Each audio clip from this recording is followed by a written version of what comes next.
අද ඉදිරිපත් කරන්නට යන්නේ මාපාංක සිත පිළිබඳ වර්ගාකාරයෙන් ඒවා සහ විශේෂ අවස්ථා පිළිබඳ ප්‍රස්තාරක විවරණය. මේක ඉතාම වැදගත් වෙනවා. විශේෂයෙන් මේවා විභාග ගැටලු. මේක කෙලින්ම විභාග වලට එන ගැටලු සම්බන්ධ දෙන ඒවා. ඒක නිසා අවධානය හදාරන්න. හරි එහෙනම් අපි බලමු ප්‍රස්තුතයට ගිහිල්ලා මොකද කියන්නේ. අපිට මෙන්න මේ වගේ එකක් දීලා තියෙනවා. fx මෙන්න මේ වගේ දැන් මෙන්න මේ විදිහට fx සමානයි fx සමානයි දෙකරින x නේ දෙක ඉන්න x නේ අනිත් එක gx සමානයි gx සමානයි මෙතන gx සමානයි x සමාන දෙකරින එක අද දෙක මාපාංක එමෙතු මේක එකම සටහනක අඳින්න කිව්වා. තව සටහනක ඇඳලා මෙන්න මේකේ විසඳුම ප්‍රදාන දෙකරින x ධන එක මාපාංක සමානයි මෙන්න දෙක මාපාංක ඉන්න තුන සමීකරණයේ විසඳුම. ඉස්සෙල්ලා මේ දෙක අඳින්න ඕන. ඊට පස්සේ මේකේ විසඳුම ලබන්න ඕන ප්‍රස්තාරික ලෙස. දැන් මේක ඉදින් කරන්න පුළුවන් අවශ්‍ය ගණිතය. මොන අවශ්‍ය ගණිතින් කරලා ප්‍රස්තාරික ලෙස ගැටලු විසඳන ආකාරය බලමු. හරි. ඉස්සෙල්ලාම බලමු කොහොමද කරන්නේ කියලා. ඉස්සෙල්ලා අපිට අවශ්‍ය වෙනවා මෙන්න මේක හඳ ගන්න. මේක හඳ ගන්න මෙන්න මේක. හරිද? fx සමානයි අපිට ලියන්න පුළුවන් fx සමානයි fx සමානයි දෙකරින x ඉන්න එකේ මාපාංක. ඒක සමානයි ඒක හොමෝටීඩි x ඉන්න එකේ මාපාංකයේ අර්ථ ගන්න. අර්ථ ගන්නන් පුළුවන් x ඉන්න එකේ මාපාංක. ඉන්න එක මාපාංකයේ සමාන වෙනවා x ඉන්න එකට එන්නගෙම ඉන්න x ධන එකට. ධන මෙතන x ලාගේ එකට වඩා විශාලයි x ලාගේ එකට වඩා අඩුයි. එන්න මේ යටතේ සමීකරණ දෙකක් ලෙස මේ යටතේ දෙකක් තියෙනවා. මේක ගණමුරින්ද තියෙනවනේ. ඒ අමුඩ ගන්නත් පුළුවන්. මෙමුල ගන්න පුළුවන්. අපි ඉස්සෙල්ලා බලමු. මේ තියෙන්නේ y at y සමානයි fx. y සමානයි fx. ඔහොගත්තා. ඔහු සමානයි දෙකරින x රින එක. මේකේ අවස්ථා දෙකක් ලැබෙන සමීකරණ. පළවෙනි එක ලැබෙන මෙහෙමයි. x ලාගේ එකට වඩා අඩු වෙන විට. x ලාගේ එකට වඩා අඩු වෙන විට මොකද වෙන්නේ? x ලාගේ එකට වඩා අඩු වෙන විට sin x ධන එක. මෙතන ඉතින් x sin එක sin x ධන එක. ඒ අනුව අපිට එන එකට වඩා අඩු වෙන විට y සමානයි දෙක ඍණ x ධන එක කියලා. يعني සමීකරණය ලැබෙනකොට y සමානයි එක එක කියන එකයි x ධන එක කියලා. x ධන එක. උන්නාවිත. හරි. අනිත් එක මොකක්ද දෙන්නේ? x ලාගේ එකට වඩා විශාල වෙනවා. නේද? ඒකනේ ධර්ම ලක්ෂ්‍ය එකති.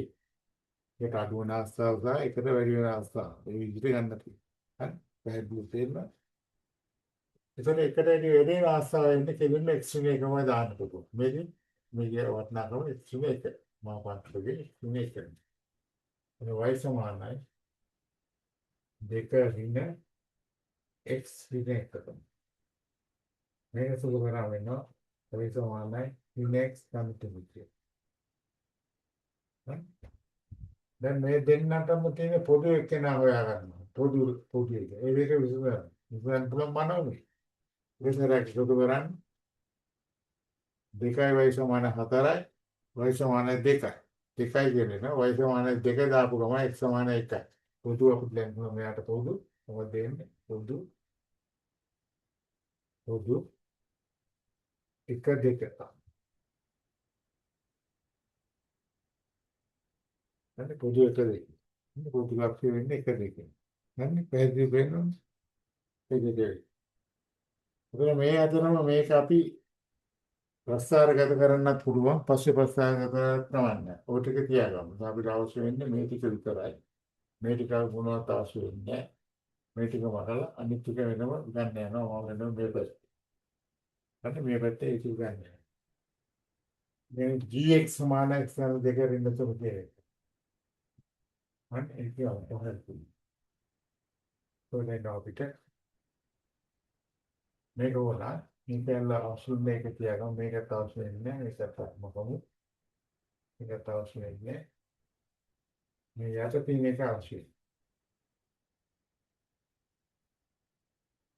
මේකට මේකට අවශ්‍ය නැහැ මේ දෙක තමයි දැන් අවශ්‍ය වෙන්නේ මේ ආපු මේ ටික තමයි අන්තිමේටම අවශ්‍ය වෙන්නේ මෙන්න මේ ටික මේකයි මේකයි මේ ප්ලොට් කරන්න ඕනේ ඒකයි ඊළඟ ප්ලොට් කරන්න ඕනේ එක අපි ගන්නු ඒ කියන්නේ y dx සමාන x දෙක ඍණ 3 ඒක කොහොමද ගන්නේ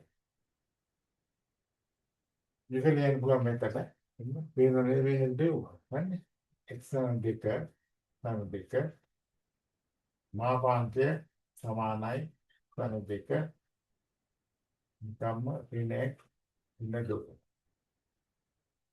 මෙතන ඉරු බිඳුව ගාගේ මේකනේ x වර්ගය සමාන විස්තර ඍණ 2 රාජ්‍යයේ අදුවේ කිසදී එතන මේකේ නෝ අපිට y සමානයි නැත්නම් gx සමානයි y සමානයි gx යා සමානයි x දෙක ඍණ 3 ඒක දෙන්නවා අපගන්නේ යා ඉස්සෙල්ලා කියන කවුද ඍණ දෙකට වඩා අඩු වෙන අවස්ථාව y සමානයි එකපාරම මම දෙනවා බලන්න කොහොමද දැන් බලන්න මෙතන දෙන්නේ ඍණ x ඍණ දෙක මෙතන තියෙනවා මනෝමය සුළු කරවපු ඍණ x ඍණ දෙක ඍණ 3 වතෙන් ඍණ x ඍණ 5 කියලා නේද ඒ තමයි ඍණ x ඍණ 5 අන්නේ නෙක් ඍණ 5 නෙක් ඍණ ඍණ නෙක් ඍණ දෙක ඍණ 3 ඍණ x ඍණ 5 හරි හරිද ඊට පස්සේ මේ තියෙන්නේ x වර්ගයේ ඊට පස්සේ ඍණ දෙකට වඩා වැඩි වෙන අවස්ථාව. වැඩි වෙන අවස්ථාව එන්නේ x දෙකමයි එන්නේ. x දෙක ධන 3. ඒ කියන්නේ මොකක්ද වෙන්නේ? x ධන x ඍණ 1. y සමාන x ඍණ 1.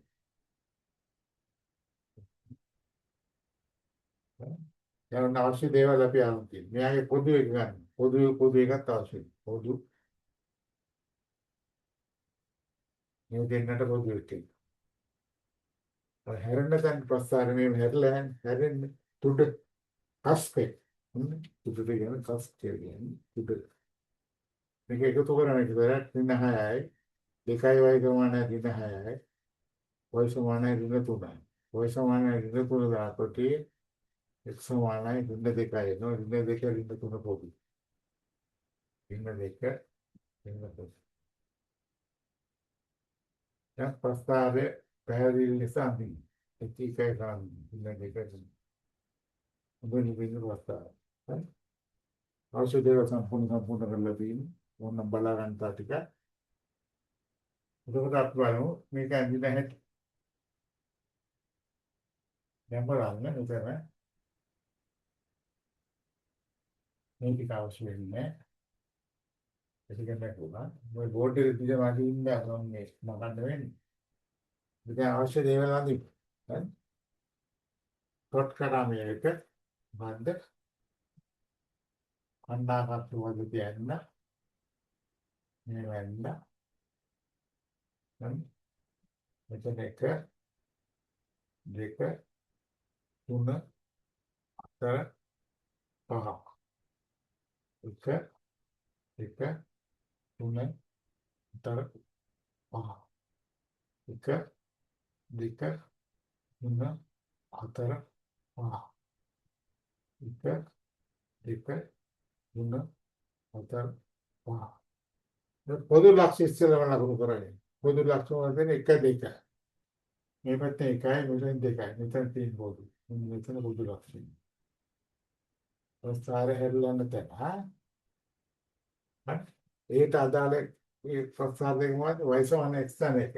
තැන එක කිව්වම ධන එක අනුක්‍රමයකින් යුතුව. ඒ කියන්නේ අන්ත 45 අනුක්‍රමයකින් යුතුව ප්‍රස්ථාරේ අන්තඛණ්ඩ එකක් වෙනවා. අන්තඛණ්ඩ එකක් වෙන ප්‍රස්ථාරය. එන්නේ එකට වැඩිය එකට වැඩි විශාල අවස්ථාව මේකට වැඩි අඩු අවස්ථාව. එකට වැඩි අඩු අවස්ථාව. එකට වැඩි අඩු අවස්ථාව කියන්නේ මේ පැත්තේ මේ විදිහට. අන්තඛණ්ඩ එකයි. අන්තඛණ්ඩ එකයි. අන්තඛණ්ඩ එකයි. ප්‍රස්ථාරය මේ වගේ අන්න ඔන්න බිගට ඇල්ලයි. එකට වඩා විශාල වෙන ප්‍රස්ථාරයේ ඉන්නේ x ධන 3 කියලා. අන්තඛණ්ඩේ 3ක් වෙනවා. හරි. 3ක් වෙන එකට වඩා විශාල කියන්නේ මේ පැත්තට එන ප්‍රස්ථාරය. එකට වඩා විශාල. ඒක x ධන 3. ඒක හදස් කොහේ එන්නේ? හරි. ඒක අනිත් පැත්තට එන්නේ ඍණ x ධන 3. හරි. ඒක අන්තක 45ක කෝණයක් තියෙනවා. ඒ මේ වගේ මේ විදිහට මේ දුන්නේ මොනවද මෙතන තුන වෙන්නේ මේක තුනක් වෙන විදිහට තුනක් වෙන විදිහට මේක එකක් වෙන විදිහට මේ තින්නේ y සමානයි ඍණ x ධන 3 කියන එක. මේ තින්නේ y සමානයි x ධන 1 කියන එක.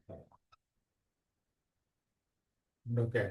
අනිත් එක හරම් ලක්ෂ්‍ය මොකක්ද තියෙන්නේ මේක. පොදු ලක්ෂ්‍ය ඍණ දෙක ඍණ 3. ඍණ දෙක මේ පැත්තේ 3 මේ පැත්තේ තියෙන්නේ. ඍණ දෙක ඍණ 3. ඍණ දෙකට වැඩි අඩු වෙනකොට එනවා ඍණ x ධන 5. ඍණ x ධන 5 කියන්නේ මේක සමාන්තර එකක්. දැන් බලන්න මේ මේක අනුක්‍රමණය වෙන්නේ මේ පාඩේ මේ විදිහට. මේ පස්සෙන්. සමාන්තර.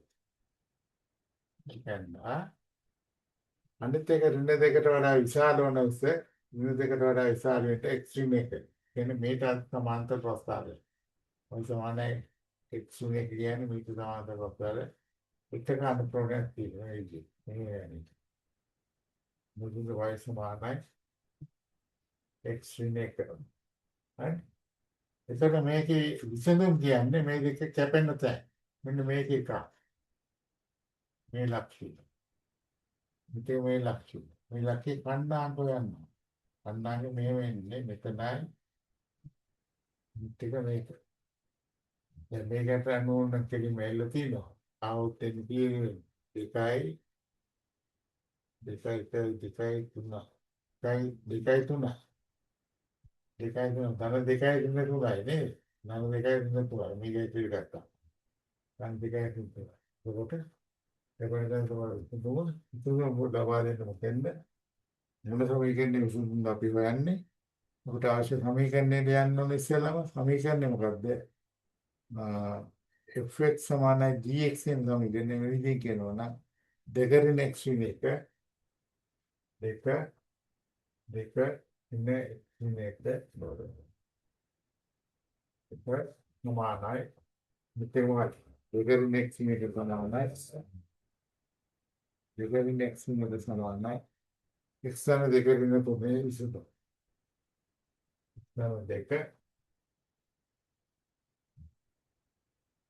ඍණ 3 විසඳුම. x යන දෙක ඍණ 3 විසඳුම.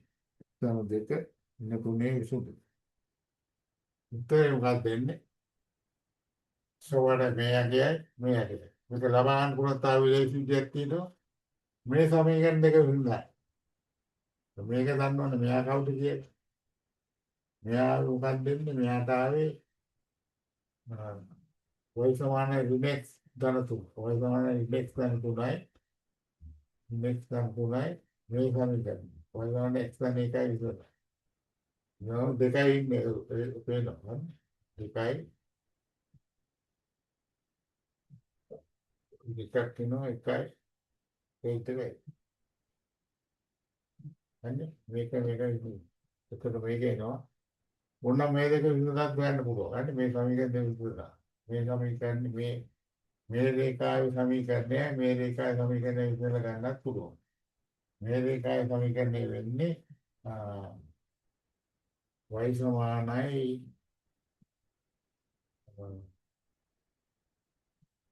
උගදායි x කියන්නේ මෙයා.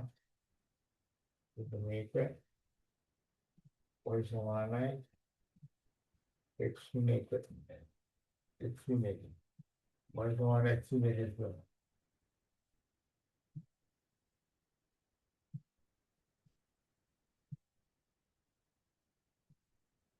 අන්න මේක විදිහට y සමානයි x මේක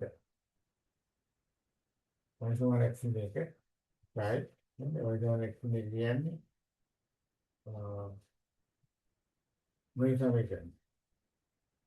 මේ සමීකරණ y සමානයි x මේක කියන්නේ right y සමානයි x මේක ඒකත් එක්ක විසඳන්න මේ සමීකරණ කියන්නේ මොකක්ද එකට වඩා එකතු කරා යන එකනේ කරලුවා නේද මේ හරියට දාලා මොකද ගාම මේක වර්ග කරලා දාන්න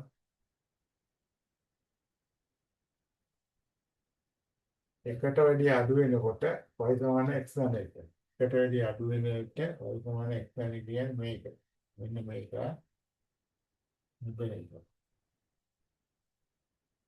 මෙතන එක. අන්න y සමාන x ගන්න. හරිද? එකට වඩා වැඩි වෙන විට එකට වඩා ඉන්නේ රිලැක්ස් ගන්නකොට. රිලැක්ස් ගන්නකොට කියන්නේ මේක. මේක රිලැක්ස් ගන්න. මේ එක. රිලැක්ස් ගන්න. ඊට පස්සේ රින්න දෙකට වඩා මේක දෙන්නේ මෙතන රින්න දෙකට වඩා අඩු වෙන විට රින්න දෙකට වඩා අඩු වෙට රිලැක්ස් ගන්නවා. රින්න දෙකට අඩු වෙන විට මේක රිලැක්ස් ගන්නවා. සෝස්මානයි පරිමානයි රිලැක්ස් ගන්නවා. රිලැක්ස් ගන්නවා. රින්න දෙකට වඩා වැඩි වෙන විට y සමාන x නේ. y සමාන x නේ කියන්නේ මේක. මේක. y සමාන x නේ කියන්නේ මේක. y සමාන x. මේ විසඳන්න ඕනේ මොකක්ද එතකොට? y සමාන ඍණ x ගන්න 3යි y සමාන x නේ එකයි. y සමාන x නේ එකයි. x නේ එකයි y සමානයි x නේ එකයි අනිත් එක ඍණ x ගන්න 3යි. ඍණ x ගන්න 3යි. මේක විසඳන්න බලන්න එකකට එකතු කරන්න 2y සමානයි 2 කියනවා y සමානයි 1යි කියනවා. y සමාන 1 වෙච්ච එකම x සමාන 2යි. දෙකෙන් මේ ප්‍රසාරණය දෙන්න. ප්‍රසාරය හැදෙන්න ප්‍රසාරය ලැබෙයි. ඒ උත්තරය තමයි කියන්නේ x සමාන 2. 2 හෝ x සමාන 3. අනිත් එක ලැබෙනවා මේක විසඳීම. මේ බලන්න මේක හොඳයි. y සමාන x සමාන 1යි. අනිත් එක y සමාන x සමාන 5යි. ඒක විසඳුම පේනවද මේ? y වලට එනවා y වලට එනවා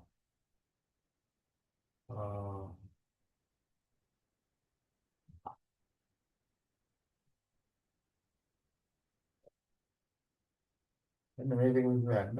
මේ දෙක එකතු කරන්න. එකතු කරාම අපිට එනවා 2y සමානයි 2y සමානයි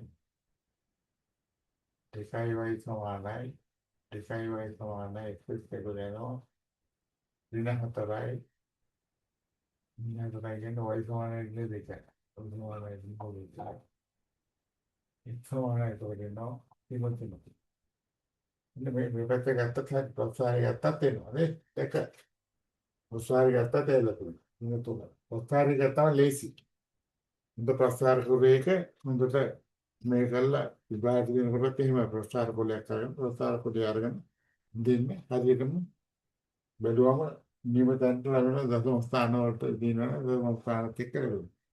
ඉතින් මේ සමානයි 3යි 2යි 3යි 2යි 3. තමයි කියන්නේ ඉතින්. හරි. අන්න ඔක හොඳට බලා ගන්න. ඊළඟ දවසේ තව එකක් කරනවා. හොඳයි.